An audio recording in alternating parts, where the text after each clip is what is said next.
what really happened to that missing F-35? 3 separate mysterious military crashes in the past few weeks. Was it simply just mechanical failure? Was it hacked by a nefarious foreign government that we need to go to war with immediately to stop them from doing this? The timing of it seems really impressive, doesn't it? That just as Volodymyr Zelensky is about to arrive in Washington, D.C. to ask for more money in the war effort, so timing really could be at play here. Is the United States preparing us for a massive false flag operation? A number of sources I've been speaking to over the past few weeks are very concerned that the U.S. government is prepping us for a false flag, something big on the scale of perhaps a 9/11. That would literally throw us into chaos and force us to mobilize in some sort of massive war effort or something else. So all of these things are on the table here. Pushing us to war with Russia, a hack that took down these airplanes, who knows? China. Or China, something like that. On the heels of Mark Milley saying the Chinese spy balloon was neither Chinese nor spying. Right. So this is interesting timing. So keep awake, everyone. That's all I want to say. Keep awake and question everything. Question everything that these people are telling you right now. And boy, are we going to question some stuff tonight. So let's go through what we know right now about this F-35 and what we don't. First, the F-35, of course, is the biggest boondoggle in American military history. It is the most expensive and one of the most advanced jets in the United States military. The project has been delayed and delayed and delayed, and false starts and mistakes and fixes and things that need to be tweaked. And oh my gosh, each plane costs north of $140 million, according to the data that I've been looking at through Congress. And CNN says the entire F-35 program costs north of $1.7 trillion, and it's still not fully operational.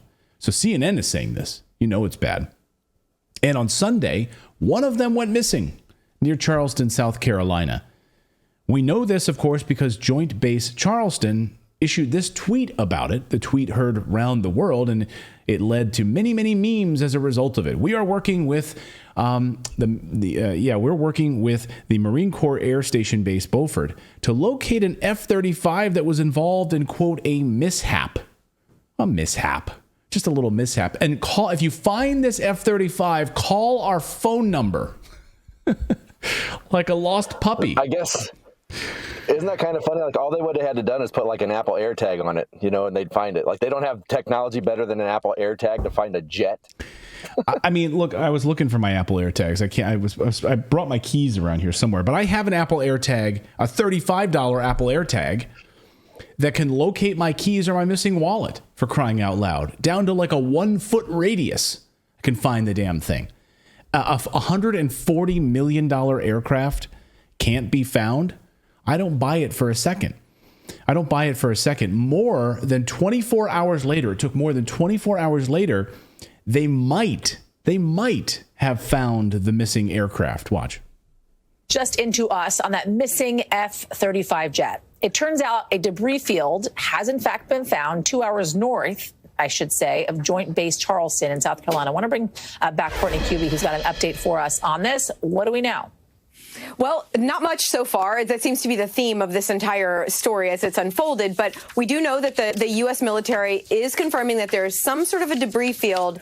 Again, it's about 2 hours north of Joint Base Charleston. It's in a very rural area. But that's really all we know. They're not even saying with certainty that this is absolutely the F-35. Oh, yeah, we don't even know. So we think we got it, but we really don't know. Don't worry, because it crashed in South Carolina. You can tell it's an airplane because there's some burned grass and a few pieces of debris, just like Flight 93 in Pennsylvania. Here's like literally in the shape of an airplane, like the way Goofy goes out a building. Yeah. Right? In the shape of Goofy, the exit hole of a wall. Because airplanes definitely, when they do fall out of the sky, they fall straight down. Right. Straight down, exactly. So yeah, here is some of the footage of what they think, and according to where this thing may have landed. I don't know. Does this look like an airline crash to you? I mean, or any kind of jet crash to you? Maybe. They say that this is the site. They think this is, and they think that they have the craft. They don't know. But this is where the story gets way more interesting. The Washington Post quoted Jeremy Huggins, who was the spokesman at the Joint Base Charleston, who said that the F-35's transponder was not working. That's according to the Washington Post. Now, CNN, though, has a different take on it. CNN is wondering not if it wasn't working. CNN reports that the transponder may have been purposely switched off, which would have been disabling the tracking of the aircraft to the air traffic control towers. Why? Maybe it says, had it been switched off? Like a game of hide and seek? What was the mission it was on? That you would turn off the transponder? Wonder if the same company makes that transponder that makes the cameras that were on Epstein's cell, that just happened to... They happened to go off in those particular minutes? Yeah. Right. So mostly reliable ink. We're mostly reliable. It's a great company. Own a lot of stock in Mostly Reliable Inc. So why would someone switch off the transponder on a stealth aircraft? Well, one answer is you don't want to be tracked due to the sensitive nature of the mission that you're on. But wait a second. This is a stealth aircraft, which is already hidden to foreign radar and tracking. So turning off the transponder really only hides you from your own people back home. One military pilot told me today that civilians can see military aircraft if they switch over to the SSR radar or the secondary surveillance radar. The range of transponders are limited, of course, we know that, and they work on line of sight, and it depends on altitude, a number of factors involved in transponders communicating with the pinging back and forth to make sure, what's your craft? Let us know. Back and forth radar calls, transponder signals. So was this jet supposed to be involved in a secret mission meant to look at something else? A false flag operation to carry out something against the American people? We don't know.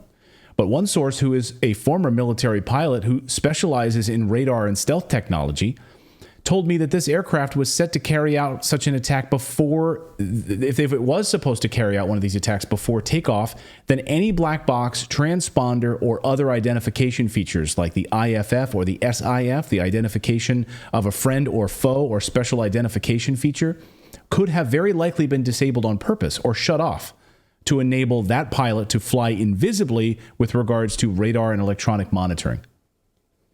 Invisible to their own side? Well, yeah, because why would you want civilian air traffic control towers seeing the particular aircraft that's about to carry out something, right? Fewer eyeballs on what they're planning. Who the hell knows? But we're not getting answers is the point. And it's all very mysterious as we dive more deeply into this, because this would allow this mission to not be tracked to anyone giving orders for such an attack, whatever it happens to be. Of course, the transponder needs electricity to run, and it would shut off in the event that the aircraft loses electricity. So we know that from transponder technology, it would shut off and wouldn't work if there was an electrical failure on the aircraft. Okay, perhaps that's what happened here. But the F-35 has multiple independent backup battery systems and electrical supplies so that never happens. The main system, they have 2 more backup batteries in addition to the main system. And here you can see SAFT batteries, which actually makes the batteries and boasts how incredibly powerful they are and how they protect against redundancy, these types of problems. Here, quoting right from the manufacturer's website that makes these batteries. Among the F-35's groundbreaking features is its battery. It's the first military aircraft with a lithium-ion backup battery for mission-critical roles, such as providing emergency power for the F-35's flight control surfaces. The technology will change the way the military aircraft are made by providing high-power backup with much lower weight. And it goes on. You on the backs of workers in the Congo. Yeah. Okay. So all 3 independent electrical systems stopped working. I guess that's what we're being led to believe, that all 3 of them stopped working. Therefore, maybe the transponder was shut off because of an electrical problem. Like, these are the things that would need to happen in order for the transponder to fail because of an electrical outage. I just want you to understand how many electrical systems are built into the F-35. So if it wasn't a power failure, then why would this happen? And according to another source I spoke with today, there's an emergency transponder built into the F-35 that would activate underneath the ejection seat as well. So 2 transponders and 3 electrical systems, basically. 2 redundant electrical systems on top of the main. So that's another looming question, is we're not being told who the pilot was that ejected. We're just told that he's fine, right? We have no update about that. Now, I don't know if this is still the case, but it used to be that when a pilot ejected, that ended their career, right? Used to be. Yeah, is that still the case? No, that's not still the case. Okay, but it's still like a very jarring thing to do on a human body. It is. And apparently, according to the reports, this pilot is recovering, is in the hospital, and is in stable condition. Okay. But no, it will not end your career now. And there are, in fact, many people who have ejected that almost go right back to flying with modern ejection seats. So it's not as traumatic on the body as it was for, say, Senator John McCain back in the day. So the CNN transponder part of this story is very mysterious. It's made all the more mysterious, though, when you consider the F-35 is always connected to satellites and is arguably one of the most connected pieces of military equipment we own, the most advanced ever built. In fact, even Lockheed Martin's own promotional materials boast that fact. Watch.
Situational awareness, you say? Yeah.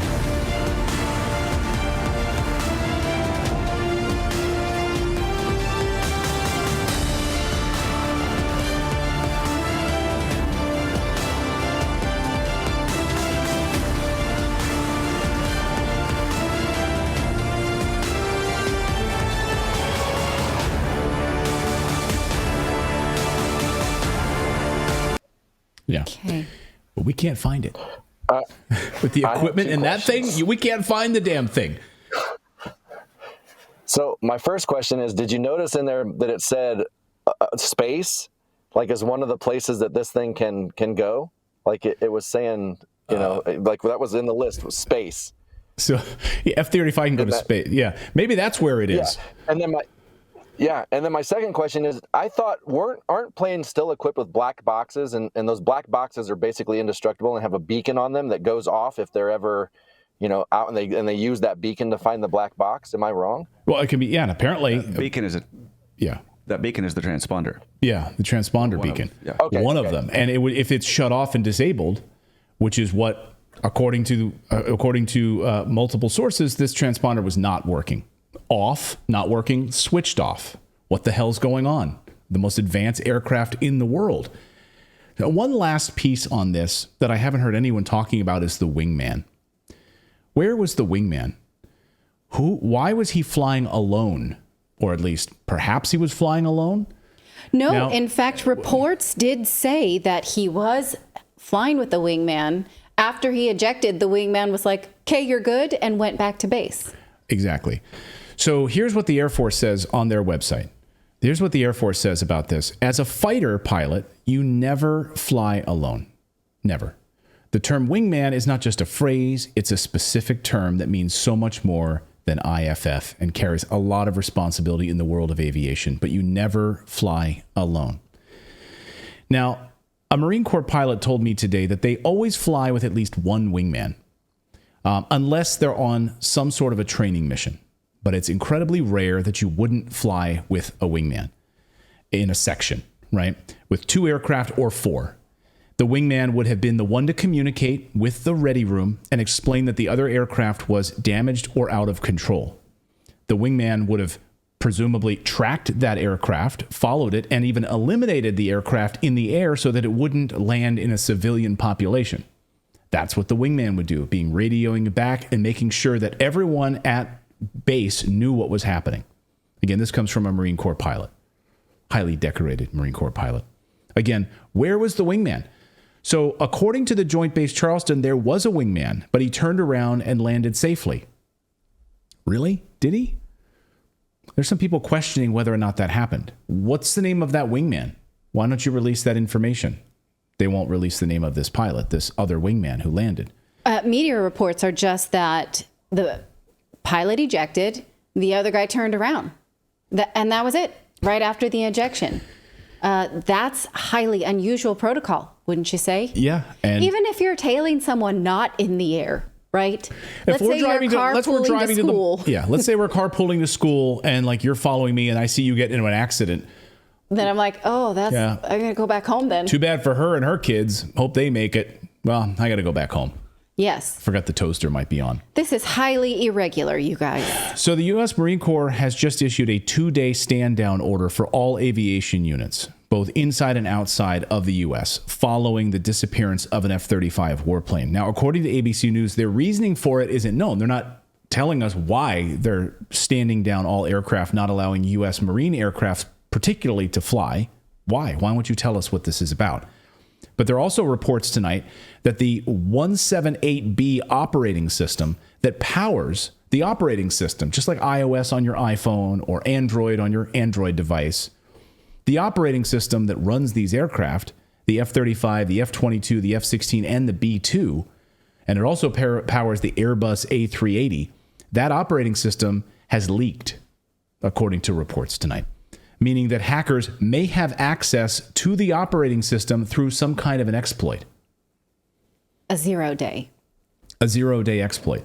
And of course, we saw immediately as the story was breaking concerns about this leak and concerns about hackers taking over these aircraft, which may explain why you have back on August 24th, you have the Marine Corps F-A-18 Hornet crashing near San Diego. What happened there? The pilot was killed. We still don't know what happened in that investigation. They still haven't released that information. As of today, we still don't know. Days later, a Marine Corps Osprey crashed in Australia. Are they all connected? Now this one suddenly falls out of the sky? We don't know. But we do know that there are concerns that this operating system has leaked and that there is a 0-day exploit for this. Now, that could be a cover story, and that could be a false flag. Who hacked our nation's aircraft? Was it Putin? Oh, well, Zelensky's arriving in town. Timing of this should be perfect. We'll be able to make a big announcement this week all over CNN and the New York Times and the Washington Post that Russia hacked our aircraft. And therefore, we need to send more money to Ukraine in order to launch a continued war with Russia. That's the false flag. It doesn't make sense either.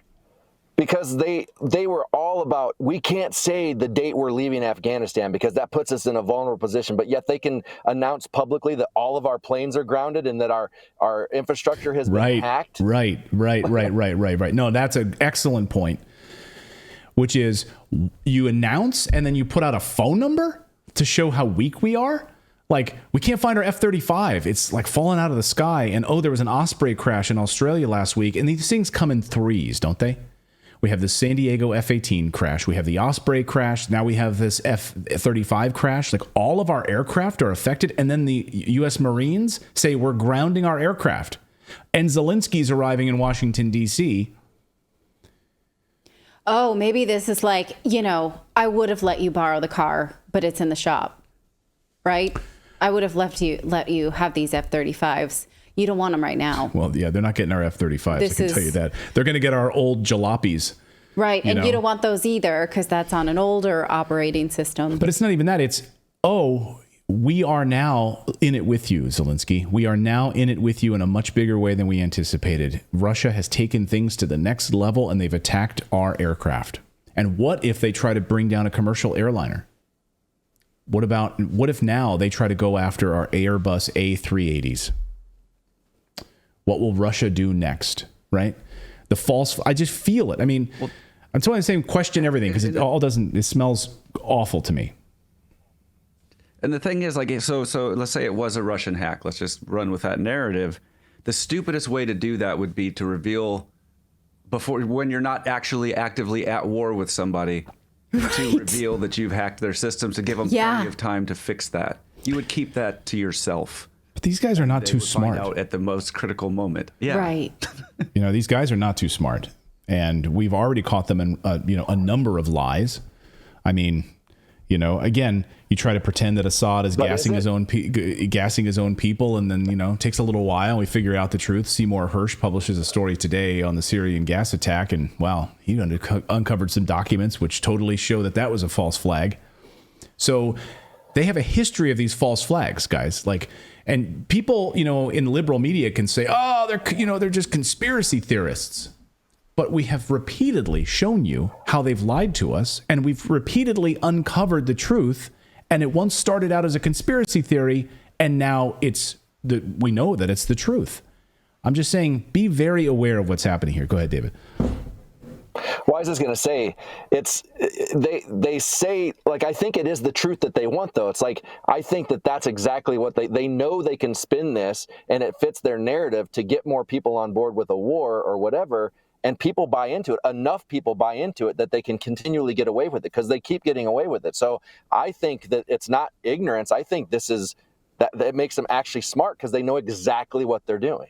Yeah. Right. And we were warmed to it with the opening scene of Mission Impossible 3, 4. Which one was it? 7, 8. The most recent one. Whatever the most recent one came out this summer. That's literally the opening plot, is war machine hacked. Right. Yeah, it's the idea of a hacking of, and using it as a false flag, right? Using it to instigate a war. So often we see these sort of parallels of art parallels life than when it comes to war rhetoric. When we see the bad guy is the bad guy of the day. In the 80s, we had so many movies where the bad guy was Iranian or what have you, right? So here we go. We've been shown something like this in a fictional warm-up. So let me know what you guys think of this in the chat below. I mean, am I way off here? I'm just questioning it all, right? We're not getting the answers. And there's a lot of really, really smelly things here when you look at the sophistication of the F-35 and protocol within the military, and where the wingman is, and and the backup systems, the redundancy systems, and why would the transponder be turned off, and all of these things that we're not getting answers to. Plus, we don't want to be dragged into war collectively. We should want that, right? And we don't want to think that we're doing things that make fighter pilots unsafe. Period. Yeah. We don't want to think that we're doing things that might endanger civilians. Those are all things we don't want. So we need more answers to make sure that these collective undesirables are being avoided. Also, the fact that this is a massive boondoggle, $5 trillion disaster that is the F-35 program. Months ago, I did a whole deep dive on how this is a boondoggle in front of Congress, and absolute disaster. How is this thing even allowed to still go forward?